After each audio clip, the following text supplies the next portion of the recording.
abadanganya okunzigulira naye wenjogedde naye ku dinisa ne muganze pato Uganda nagamba gwe muganda wange yakungamba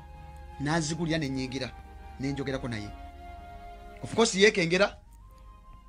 akyali munensisi olwebyo ebyaliwo nantegeeza omuntu gwenjogerako ye muntu yali akujjane Kajubi Fred akyaliwo mu nyumba nantegeeza footage ono teyakwatibwa muntu mulala yenna okujjawo Kajubi Fred Lumbuye wuliriza bulungi nnyo teyakwatibwa muntu mulala yenna okujjawo Kajubi Fred Lumbuye nti era footage ono takwatibwa lwakubiri lwakwata omusajja njakala owulirize bulungi nnyo ffe tubadde tumanyi kubanga madde mubuuza mpulyamu eddoboozi ly'omuntu omunnayuganda nga yogera Luganda ate mpulya alinga atali Lumbuye ate mpulya wano wabanga addamu nga Lumbuye naŋŋamba mukama wange eyakwata vidiyo zino naye vidiyo zino azikwata ku lunaku lwa Mande si lwakubiri lwe bamukwata awo ntandika okwatibwa kwa Lumbuye ngende ku vidiyo yennyini entuufu vidiyo zino nja kuzireetingako muganda katereko vidiyo yaliyo gye tukutte ku ground kwennyini zikwatibwa ku lunaku lwa Mande ekiro footage buno obubiri obusooka nga muganda waffe amakage wabadde asula waasalwako wennyini woolengeraawo waasalwako ku lunaku lwa Mande abasajja batamanyiddwa naye nabeera very sensitive ku Mande ekiro ku dinisa awo wennyini woolaba wookenga wennyini awo lye dinisa lya muganda wange wabadde asula wansi ekyo kyekizimbe edinisa eyo yolengera wansi muganda wange wabadde asula eyo ye street muganda wange wabadde asula ye footage gwenfunye olunaku lwali akawungezi kwa leero eyo ye street kati nkubulya lilayite okuva ku muntu yali asula ne Fred Lumbuye okuva ku muntu yali eyewitness eyaliwo nga bino bigenda mu maaso street eyo gyolaba ye street ya muganda wange wabadde asula parodo mutaddemu kati abaga tajja kuddayo waliba akomyewo tajja kuddayo twetaaga amazima eddinisa eryo lyolaba ekizimbe kyenkulaza street eyo muganda waffe wabadde asula abasajja basalako street eno ku lunaku lwa Mande olw'eggulo omusajja ategeezezza nti ku lunaku olwo olwa Mande olw'eggulo ssaawa zaalinga mu 2 awo 3 amasannyalaze gaavaako mu kitundu kino it is very rare amasannyalaze okuvaako wano mu ttaka very rare tekitera kubaawo in fact omwaka kiyinza okulabyekako omulundi nga gumu oba ebiri n'obutakirabako it is very rare nena ngamba okuvaawo ewaabwe gaavaako ekitundu kinene awo okutuuka eri katale wansi okumala essaawa nga 2 namugamba simba wakati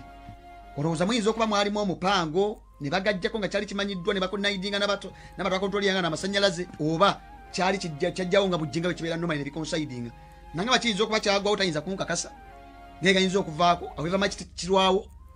tayinza kumanya naye nga amasannyalaze gaavaako amasannyalaze we gavaako ekiro ekyo ekya Mande sinatuuka ku kiro kya Lwakubiri emmotoka eno gye mulabye mu footage oli buli footage obuli obwasooka mwalabye yajja n'esimbaawo ku dinisa lya baganda baffe ku bizimba we basula n'antegeeza nti bajja naye nga tebamanyi wa Lumbuye wennyini wasula ennamba ya muganda waffe Kajubi Fred yali ekubwako mbu kati njogera ku bya eyewitness bya ngamba ne bagikubako oyo footage gwe mulaba biriwo ku Mande eryo si Tuesday kwava tubadde nenative nga tulowooza byakwatibwa ku Tuesday nga bamukwata n'abikasuka biki ebyaliwo mu bufootage buno obubiri bwolaba obwafuluma okusooka byaliwo ku Mande ekiro era kafootage akamu kalaga nga kuliko lights akalanga tekuli kati kana akasooka akakwata nga tekuli masannyalaze nga maze okwekengera nti abasajja baali wano naye ng'afuna amasimu ag'enjawulo nti baali batresinga nga tebamanyi wennyini wasula naye nga basuspectinga emiryango 3 ku bizimbe ebiri ku street eno bamukubira amasimu naye mbo nga balina gundi twaka gye bakozesa nga bagijja ku airwaves ngaliwo omuntu amukubira eno ne bapiikinga airwaves ngaliwo omuntu amukubira ne bapiikinga airwaves nga balina tekinology gye bakozesa naye nga waliwo abasajja bali muleeya nga bonna beeru nga basalawundiza ekifo kino nti era ekiro kino emmotoka zonna mujja kula ku street nga waliwo emmotoka ezibadde zipaakinzeewo emmotoka zonna ezaali zino paakingawo zonna bazijjawo ne bazeerezingawo nkyali ku kiro kya Mande footage ona ngamba nti Lumbuye Fred amukwata ku Mande n'amutereka mu ssimu ye nti amaze suspecting embeera nti mbi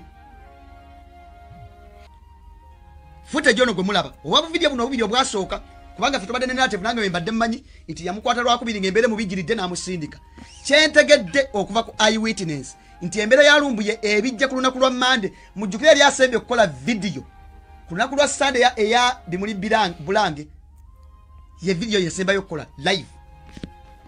sese tulembozi tugende wakwata footage ono ku lunaku olwa Mande abasajja bano nti waliwo emmotoka eyajja nga amasanyalaze tegaliiko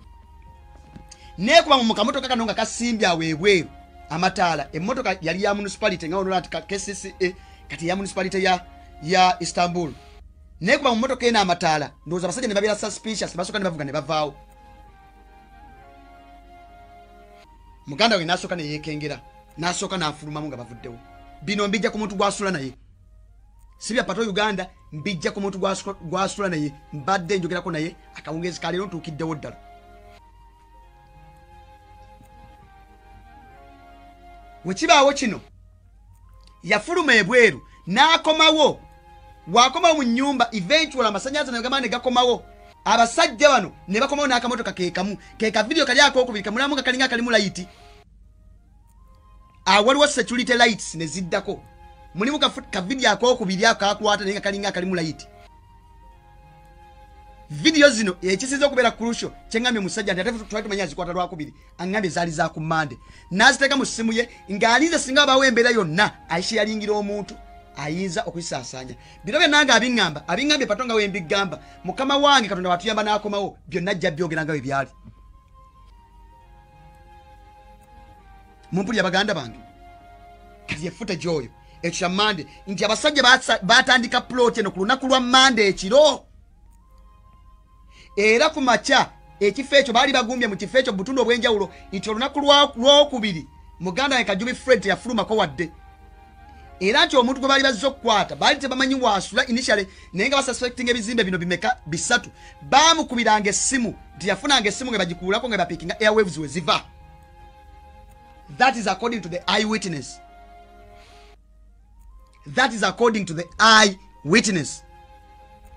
as a event ezaliwo ku lunaku lwa Mande olunaku lwokubiri embaga weeri mukama wange atekayo video gye mbakwadde ku street eno gye nkuta olunaku lwaleero mbadde nkuwa background ya videos ziri ebbiri naye mukama wange akakasizza gwa asula naye nti tezaakwatibwa muntu mulala yenna yali Kajubi Fred Lumbuye n'asooka n'azisavinga mu ssimu ye nange narrative gye mbadde mmanyi zaali za lwakubiri naye nga zaali za ku Mande seze tulemboozi teekayo video ey'okubiri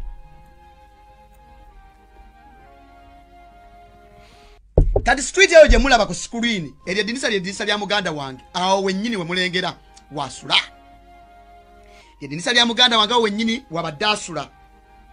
awo gye eddinisa lyennyini lyakwata footage buli obubiri ku lunaku lwa Mande naye street eno olunaku olwokubiri yali emaze osalibwako kyekyo kizimbe kya mukama wange kwabadde asula ne bajjanga bamanyi ebizimbe bino bisatu emiryango gino esatu gye mulaba nga tebamanyi mulyango kikwasula kabajja bamutwesinga baaliyo nga bakozesa simu ye nga bapikinga airwaves street eno gye mulaba ngenda kunnyonnyola wonna ezo emmotoka ze mulabawo ku olwo mukama wange ngambye nti zonna baazikiriyalinga eryo eddinisa lya muganda wange yali asula eryo eddinisa muganda wange yali asula sinatuuka ku bamukwata bonna awo ngenda tuukawo bamukwata batya awo ngenda tuukawo street eyo yonna ekyo obusajja bwali mu corners emabega ne maaso kwawaninga lwaki teyatoloka emabega wali ekikomera nga there is no way n'agamba kati safety yange eri wano munda naye ng'ali suspicious tannamanya olunaku olwokubiri obusajja nobeera nga buli ku street eno mu corners ez'enjawulo naye nga bali mu layers yeyo street ya muganda we kwabadde asula kati ekirala street eno erimu weemu gye mulaba bodaboda eyo gyedda emmotoka zonna ziddeeyo kati emmotoka eno yali esimbyewo we yagenda wano we bagambye nti yakomawo ogwokubiri ku lunaku lwa Mande ate yakomawo ng'eva eno gye zitalina kuva nekola round nesimbawo ye street eyo gye mulaba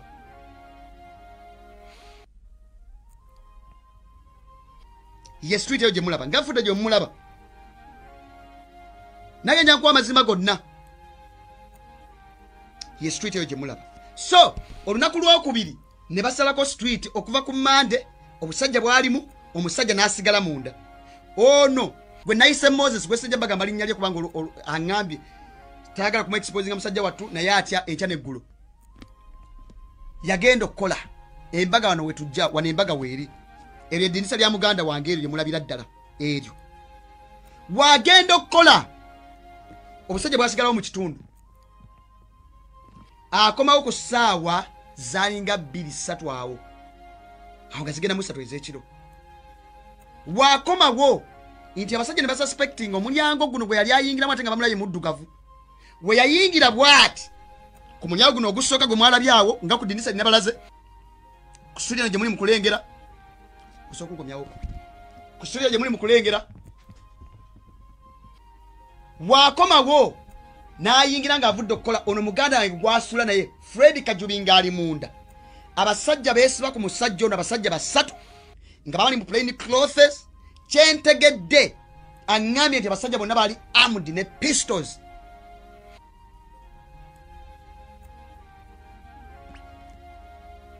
abasajja bonna baali armed ne pistols waayingira mukama wange ono Moses erinnya lyemutaddeko abasajja bayingira naye munda nga bagalo checking amazo suspecting nti ayika abeera naye munda muno nabagayi bali bapicking airwaves nga bakuba ku simu nga yapicking bali tamanyi munyago gwenyini mutuufu kwasula wayingira munda bayingira naye ninayiga n'omusajja ono gwe yali asula naye ne batuuka ku luggi lw'omunda oluli wooden we batuukako ne bamugamba ggulawo Lumbuye munda yali ataddemu ekisumuluzo munda olwedde kati ono musajja tugwaswa naye watuuka oteekamu ekisumuluzo okuggulawo ekisumuluzo nga tekiggula kubanga Lumbuye yali ataddemu looko munda ng'ataddemu n'ekisumuluzo kati nga tolina ngeri gy'oyinza kugguliramu bweru ababuuza kamera awo tugenda tuukawo byonna ku bya kamera security ebiki byonna tugenda teeka aba CCTV mwena tugenda tuukawo we bayingira munda wano embaga weeri Lumbuye ne bamukonkona n'agaana okuggulawo according to someone we yasula naye according to the eyewitness wagaana okuggulawo ebisumuzo yabitaddemu yataddemu looko onaggulawo ebweru nga oluggi tebasobola duggula kubanga wawulyako sitole ey'okumenya twali tugibuya buwulizi ntegeezeddwa nti baakuba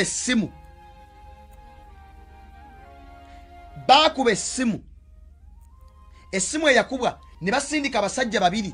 nga bambadde ebyambalo bya black aŋŋambye nti okusinziira we yabalaba nga balinga bano abantu aba anti-terrorism ne bajja n'ekali akamashini ne bayiwa omunyolo ne baggulawo ne bayingira muganda wange ng'ali munda naye ng'olwedde ekikomero ebweru eri wali eriringa essomero waliyo n'ekikomero ekiwanvu nga talina ngeri gy'ayinza kufulumira bweru nti oba escaping emabega w'ennyumba nga wenjo balaga ku street ew'embalaze we bayingira munda wulira kwa twebuza bani abamukwata baali bameka mukama wanga ngambye nti abasajja baali bangi bayingiranga wano we babira no ku luggi nga mulimu abayingira bala we bafuluma mulimu abajja we bakuba amasimu we bayingira mulimu abajja we bakuba amasimu we bayingira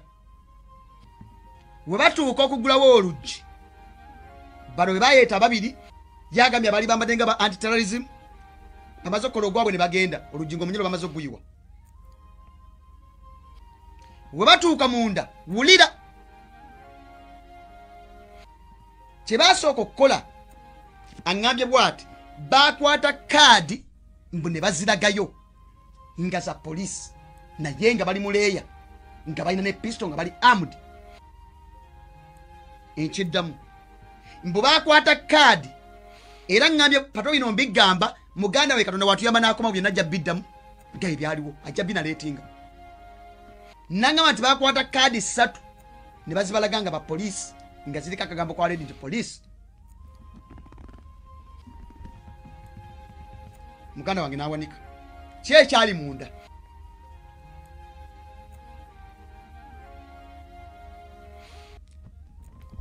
tambuza video eno.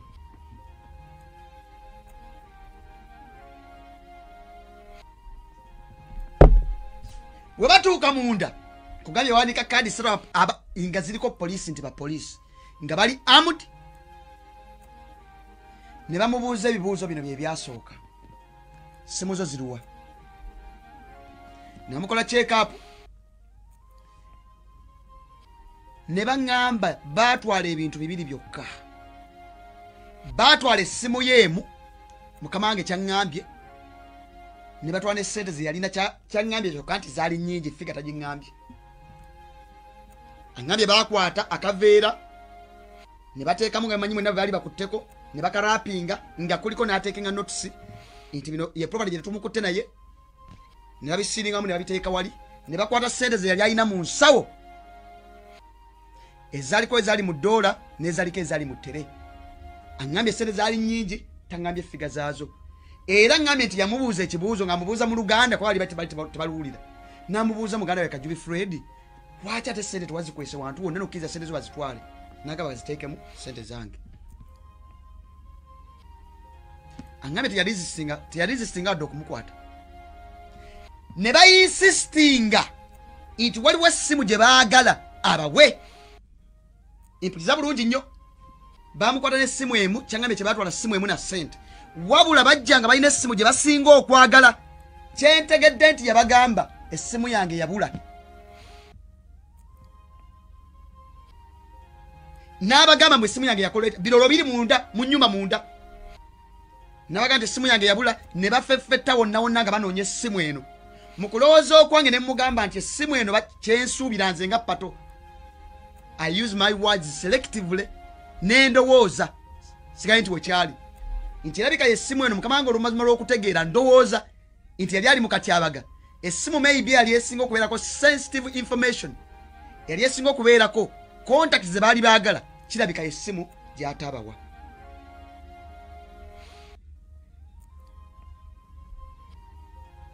Mumpuliriza bulungi. Ne banoonya essimu eno mu nnyumba yonna. Nabagamba essimu yange yabula era batwala essimu emu ne batwala ne ssente muganda wange ne bamutwala. Ne mubuuza ku luno olwokubiri kwa footage oli bamukwata ku Mande nti era abo bayika nga bayingira washaringa bufootage buno bwe yali akutte ku Mande na busharinga omuntu gwe yabusharingira then ne busaasaana. That is according to the eyewitness. That is according ku muntu eyasoneka Kajubi Fred Lumbuye.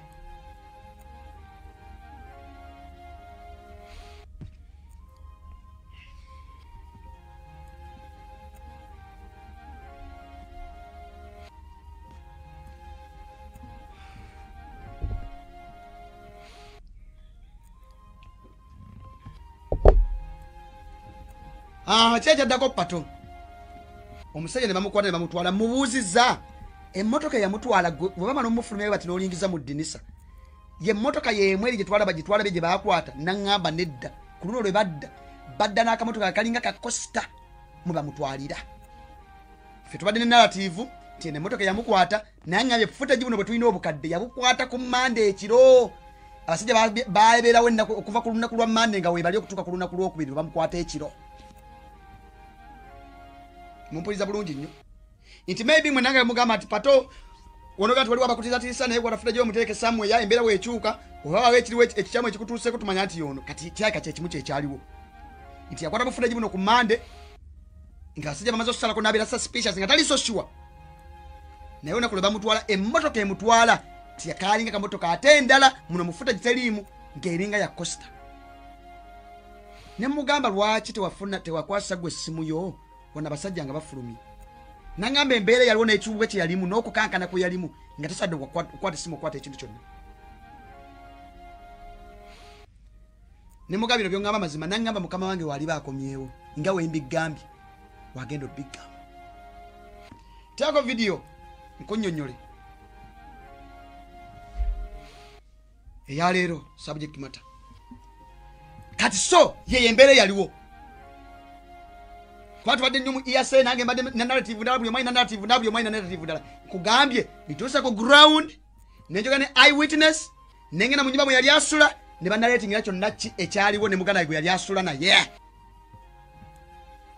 Byemuloza nti abasajja sima baali bana. Abasajja sima baali bameka.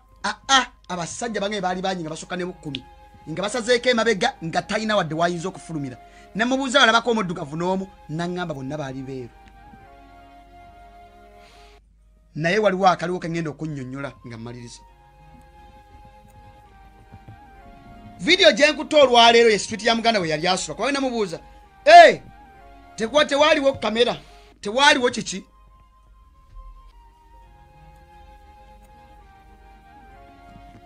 Tewaaliwo kamera. Street eno muganda we yali asula. Kambi abasajja bagisalako ku Mande ekiro.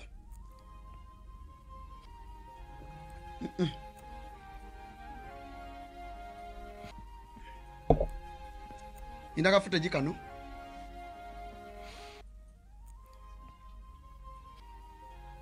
Kati ka footage yako mulaba ye street ya muganda wange. Edinisa ero lye mulaba ye muganda we wabadde asula awo wennyini. Awo wabadde asula wennyini. Awo muganda we wabadde asula. Edinisa lye njogerako kati emiryango gino esatu gye mulaba gino. Baali tebamanyiwa mulyango kimusajja waali. Street eno nga woogiraba video nga weetambula nja kukulaga wa we bandaze. Emmotoka zino zonna tezaaliwo okusinza ku eyewitness ekizimbe kyekyo ebizimbe bisatu ku miryango gino esatu nga mugira guno baali tebamanyi gulwa gwasulako. Kati we mulaba awo emmotoka zino tezaaliwo. Waliwo awo awali kamera. Kimanyi video ejatuuka etulagewo. Awali kamera nga yeetunudde ddala mu mmotoka. Wabula kamera eno si ya gavumenti. Eri ku kizimbe. Eri ku kizimbe ekiriwo nga yali epointingidde ddala mu mmotoka eno bulungi nnyo. Ye street nga woogiraba eyo. Ekirala we mulaba wano video weeri waliwo oluggi lwa ngambe musajja olutaggulwa. Tujja tuukawo. Video eyo nga weetambula woogiraba abantu awo weegende emmotoka waneno weeri we yali. Tewaliwo mmotoka ndala yonna. Kati wano we tugenda ku kizimbe ekyo kye mulaba nga tugenda okutambula. Omusajja wa bodaboda waagenda. Waliwo kamera eyo beera very sensitive gy'ogenda okulaba. Kamera eyo gye nkuttewo. Eyo kamera eyo kamera eyo gy'olaba. Eyo kamera eyo emu etunudde eri n'ebutunudde eno. Kamera eyo kati nkuzaayo yali esikira ddala awo nga woolaba. Naye eri ku kizimbe kya muntu. Yali esikawo bulungi naye eri ku kizimbe kya muntu. Kati street yonna street gy'olaba ojengezaho kutunuza awo wonna basajja baali basazeeko naye nga bali mu bukwekese nga bali mu leeya.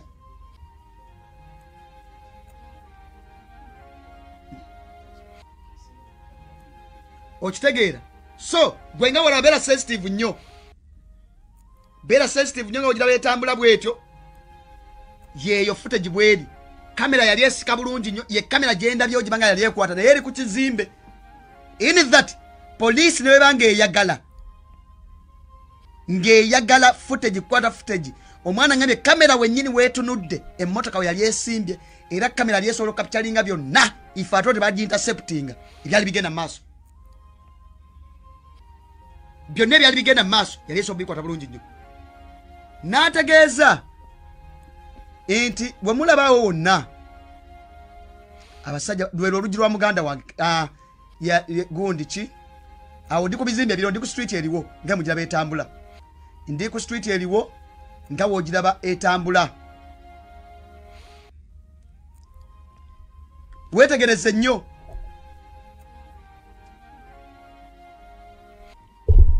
Ly'eddinisa lya muganda wange eddinisa eryo lyennyini wabadde ali. Emmotoka we yali esimbye awo. Akamotoka kaali kasimbye tewaliwo mmotoka ndala yonna. Nga we mulaba ye street yeeyo wonnaawo mbadde nkusika nga nkutwala nkulage. Abasajja baavugiranga awo baatambuliranga awo era luutwa lije mbagabe gye badde ey'okubiri baafubutuka eyo naye nga emmotoka waliwo wanuwe nga zonna ziva eno. We bakomawo ogwokubiri omulundi gonna bagambye footage eri ey'oku Mande baava eyo. Ngezezaawo kulambuzaako awo kulage street eyo nga bweri era footage ono tugamba mukozesa mugundi ze tuddako nga woolabirawo ddala ye street eyo abasajja gye baali basazeeko.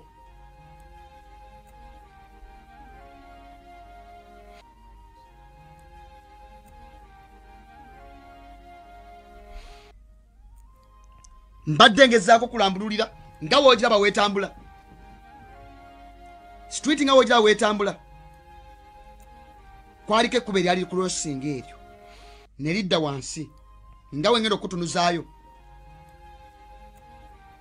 mbuuziza muganda we ne mubuuza olowooza bamuvuga bamuzaawa naŋŋamba pato nali mu kiyongobero nalina entiisa nga sinze na kuddamu adde okutula abasajja baali vere armed nga bali armed nga street woogiraba nengezaako okukomyawo naye nawe njagala okutuuka omwana waŋŋambye nti waliwo oluggi lwalinga teluggulwa nakuggulwa akagi tekatera kuggulwa waliwo ebibaati awo mu maaso akagi tekatera kuggulwa naye bagenda okukeera ku makya ku olwo akajja ako tekaggulwa kasiba kaggulwe kitegeeza abasajja bakozesa akajja ake babega w'ebizimbe eno ne basarawundinga ekifo ekyo ne bayingira ne babeera eyo awo ndowooza mbadde ngezaako kukomyawo weŋŋendera ddala awo wennyini ngezaako kukomyawo nkulage akajja ako wekaali nkulage akajja ako wekaali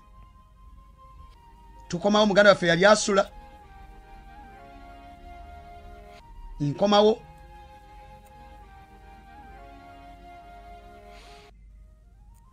wenyini muganda we yali asula ye footage eyo ndowoozaawo kyekiri kati nkunyonnyola obudde bugera kunkwata so embeera yeyo baganda bange video jatambula video mujja gifuna embeera bwetyo bwe yali ekisinza obukulu byonna byempiikiriza tubadde ne native endala okusinza ku eyewitness okusinza ne muganda wange yali asula ewaka wano footage bwe twafuna anganye tebabukwata lwakubye omusajja abukwata ku mmande n'abako wabutereka ye kennyini yabwekwatira according to the eyewitness. 2 abasajja abakwata Lumbuye Fred balaga card nabaga nti ba police bali bameka angambye abasajja bali bangi nga basukane mu 10 nga beetolodde abayingira ono kumukwata abawe bafuluma ngawe majonnodde byonna ebyaliwo kati kyekye kyali ku ground okusinziira ku muganda wange linya namutumye Moses eyasula ne Kajubi Fred manyi kwali andaba angambye pato bena byenkugamba muganda wange wali bakomyewo agenda bibanyonyola mu analysis yange yonna mu byonna byonna byenkoze nenkakasa inze nganze kuba nawe osokola judgment eyiyo nemmanya nti ekitegeeza polisi mweri polisi ya wano security organization za wano mweziri akabadiko okujjako amasanyalaze simanyi oba kyali intended oba kyali nomo nga igavaako bulijjo mu katundu kano ku lunaku olwa Monday so olwa Tuesday simanyi whether it was a plot simanyi oba kyagwa buvinga igavaako galwawo okuva gasana okumala omwaka oba oluusi ne gagenda emirundi ebiri nga mwaka mu ebifo ebimu simanyi oba wekyali oba kyali by coincidence naye nze nganze nkoze conclusion ebintu bino byonna okusinziira ku analysis gyenkoze Ugandan embassy in Turkey Ugandan embassy in Turkey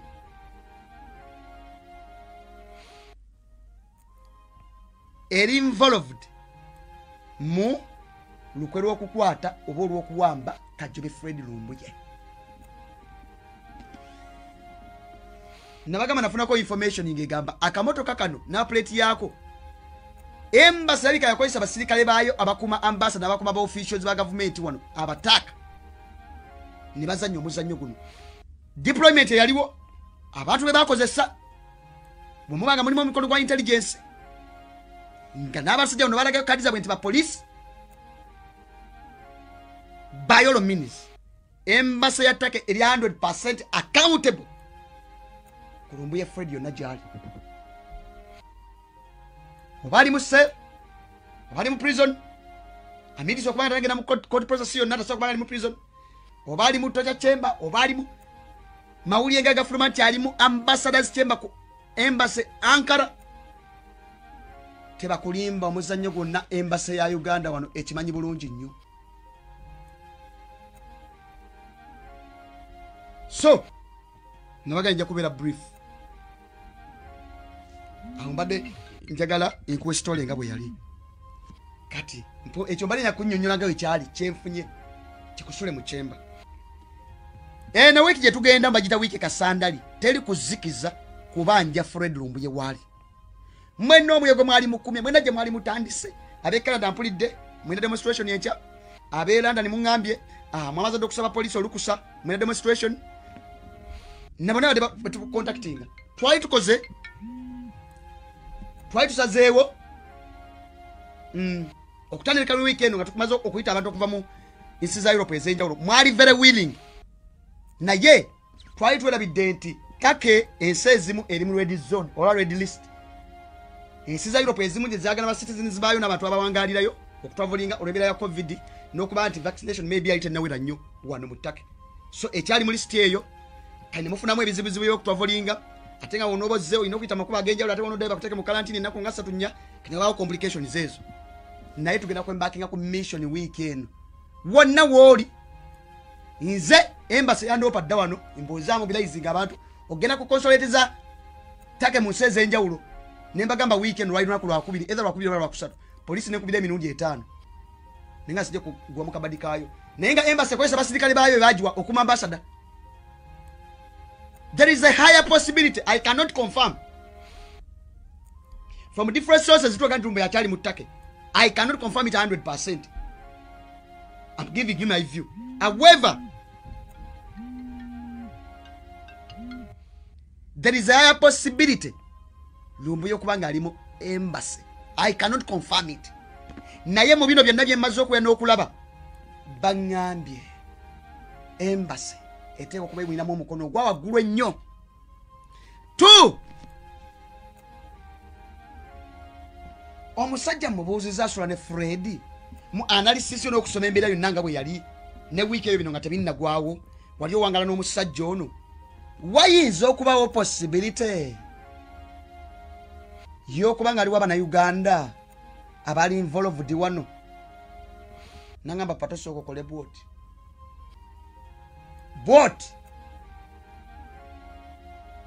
nasooka nawunzika omutwe nangamba sooka okole bwoti nangamba byonna byemukola mbadde mbalaba mbadde mbawulira kino nga mbeerako nembalaba sometimes nangamba abantu abamu wano webali ettake Abannayuganda be bakozesa imbu ekijja ku mukama wange si bya pato nangamba mwebali abali accountable eri okukwatibwa kwa muganda waffe Kajube Fred Lumbuye namwe bali mutaka wano mwe balinga Abannayuganda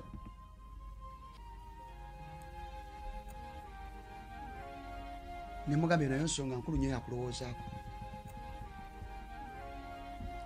so embeera bweti bwe yali baganda bange kyekyo ekiriwo ebisigadde byetugenda okuzzaako nabibanyonyodde ku lunaku ndowooza Yesalebati 1 eno wiki egenda kubeera yakasandali sina kyengenda disclosing kubanga mmanyi waliwo abasabotaginga process yonna gye tukola mbamanyi naye tonimpa kusimula simanyi obudde buyinza okuba bunkutte baganda bange bayinza okuba baagala okukozesa